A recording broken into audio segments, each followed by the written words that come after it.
Hi, hello. Giving my speech on international business communications. Here's my dad, sister, new family friend, my mom. Okay. Give me a minute to get your focus, please. Okay, whenever you're ready. Hi, hello. My name is Justin Kim, and today I'm going to be giving my speech on international communications of business. What is communication and what is international communication?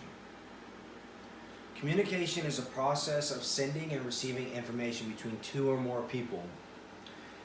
International communication means beyond the borders of communication.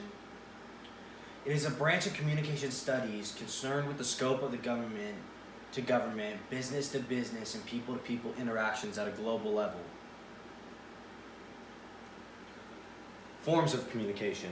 There are three types: verbal, nonverbal, and visual.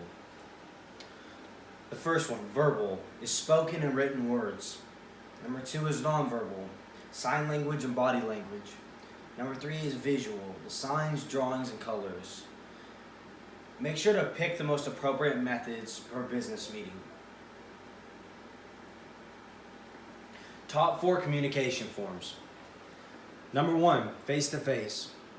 Face-to-face communication should be your go-to form of communication when possible.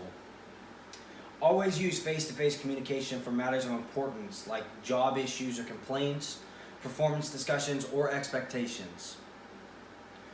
Number 2, phone calls. Use a phone call as an alternative to face-to-face when an in-person conversation isn't possible.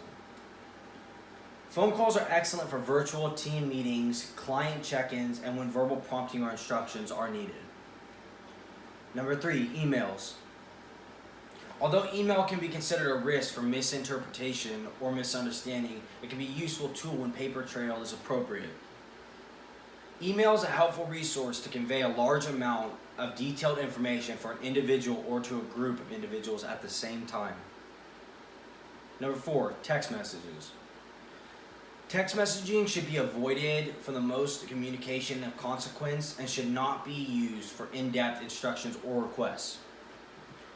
Text messaging can be used for immediate check-ins or confirming information when other methods of communication are not available. International communication requires global business etiquette. Using the example of completing a business deal with Toshiba, a Japanese-based company, there are more American employees than Japanese employees at this organization, but the executive management is typically from Japan. American electronic business teams frequently travel to Japan to hold business meetings with Toshiba. Now ask yourself, do American executives readily adapt to the culturally acceptable form of communications in Japan when they're conducting business? Also ask yourself, does the lack of international communication skills affect business deals? Now, greeting someone. A very simple gesture that could speak volumes on your understanding of typical communication styles for any culture. As you can see with the Japanese businessman and the American businessman meeting each other. Now moving on to verbal communication, the spoken and written word. Face-to-face communication in Japan. When greeting a Japanese businessman, you do not want to reach out to shake hands. Rather, you step back with your feet together and your arms by your side and slightly bow to the point of contact. If you reach your hand out to shake hands, it could leave them feeling uncomfortable and they could possibly avoid further meetings. Absolutely do not try to hug or embrace them, as that gesture would likely startle them. You do not want to enter their personal space. Phone communication in Japan. Japanese culture is more formal than American culture. It is important not to use slang in your conversation and to be polite in addressing your client and warm in your farewell.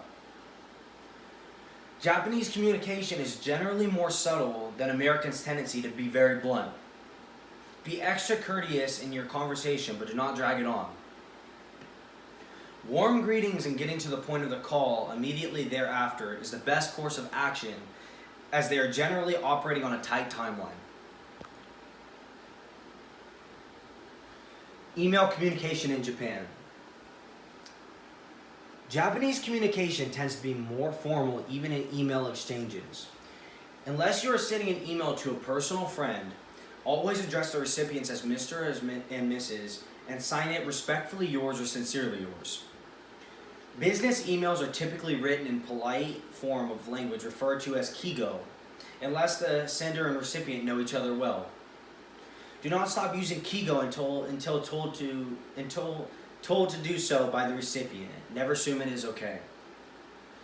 Japanese names can be confusing if they are male or female, and so it is appropriate to use the last name with the address as san, because it is considered a unisex greeting. Text messaging in Japan. Is it ever appropriate? Most Japanese do not use text messaging as we do in the US. It is more typical to send a message via email rather than SMS due to the high cost. It is recommended to not text or communicate unless you have their permission to do so. Now moving on to nonverbal communication, sign and body language.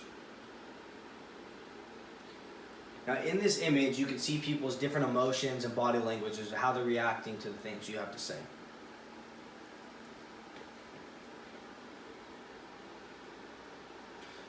What are these facial expressions saying to you?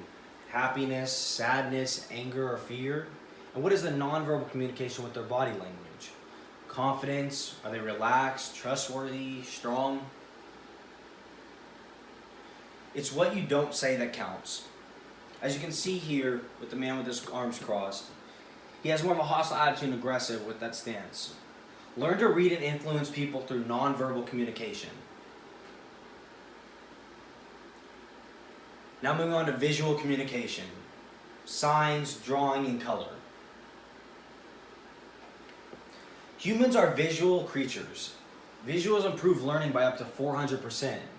As you can see right here in the picture to the left, your eyes are automatically drawn to the colors and the words on the screen.